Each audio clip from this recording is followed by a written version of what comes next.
Polestar has joined Tesla in quitting Australia's main car lobby over the campaign it has launched against the federal government's proposed new vehicle emission standards. Polestar said, "We cannot support it." Remember the infamous Chuck Cook turn, FSD turn? Today, there are no less than 3 different Tesla ADAS drivers doing multiple unprotected left turns over and over.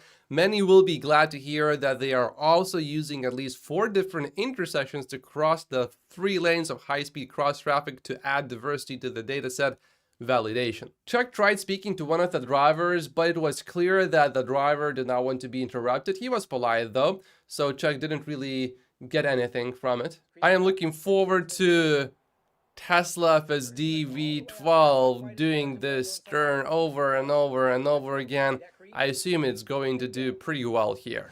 Rivian announced 2 new cars, and Cybertruck's lead engineer Wes had a few things to say about it. There's a major problem with the charge port location. Cool product, great looking prototypes. I know how these things go. There's still time to move the charge port location. It will take some re-engineering, but the tools are not kicked off yet. This location will forever doom all Rivian owners to be the jerk taking 2 spots at a Tesla charger. Don't do that to your customers. I know the Rivian network has been installed to support the front left, rear right, but there are less than 500 Adventure Network fast charge handles versus more than 50,000 supercharger handles. You have done the right thing for customers moving to NACS.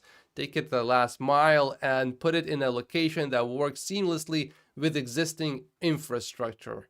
Can be the front right if you are trying to optimize for street parking. Looking forward to charging harmoniously with a great looking EV. Do the right thing, Rivian. However, we just learned that Tesla is working on a NACS extension cable. This is directly from Tesla's website. We are working on a NACS to NACS extension cable, which will be available for purchase in the future. I'm not sure exactly how it is going to work, but I assume you can bring this extension in your vehicle and plug it into the supercharger, and then you plug that extension into your vehicle. So that should fix the problem, I guess, but in that case, the charging experience would be a little bit cumbersome, but not as bad as taking multiple spots at a supercharger location.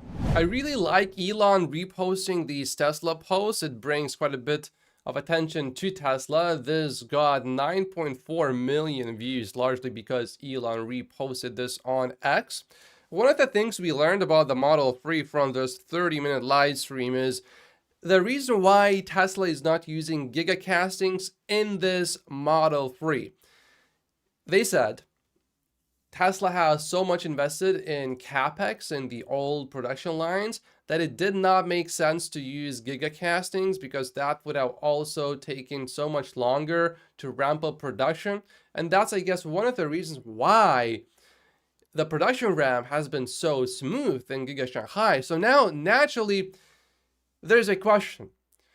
Is the reason why the ramp in Fremont is going so slowly, is it because Tesla is using gigacastings for that vehicle maybe? We definitely know that the use of gigacastings can vary between factories, so maybe that's the case. I don't assume it's the case. It's certainly a possibility, but I don't think it's likely, but it's just something to be aware of. Tesla starts shipping $3,000 Cybertruck 10s, but they look nothing like what was unveiled. I think this picture is actually pretty unfair. It makes it look like this is what Tesla put on the order page. It was an original render, but you couldn't order it when this was shown. When it was released for sale, this is what the customers were shown. So very different, doesn't look as aesthetic as the earlier version, of course, but it's basically what you're getting now. The good thing is that you can still sort of use the trunk even when you put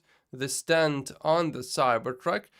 One issue though that I would have with this tent is that there's no way to connect the AC to the inside of the tent. The buyer of the tent says he's not sure whether he would recommend it or not, but he says, I think that much of the thoughtful and unique design elements might warrant the cost. It's fairly lightweight, plus easy to install and remove. The stow tent from the truck stays out of the way unless you want to transport multiple bikes in the bed, doesn't reduce range due to decreased aerodynamics, and has intuitive pieces that make the setup and the takedown a breeze. Omar though says that his buddy has one of these tents and he loves it. He calls the article from Fred silly. And here's what the base cam looks like folded up. It doesn't take much space, it seems, so that seems pretty good.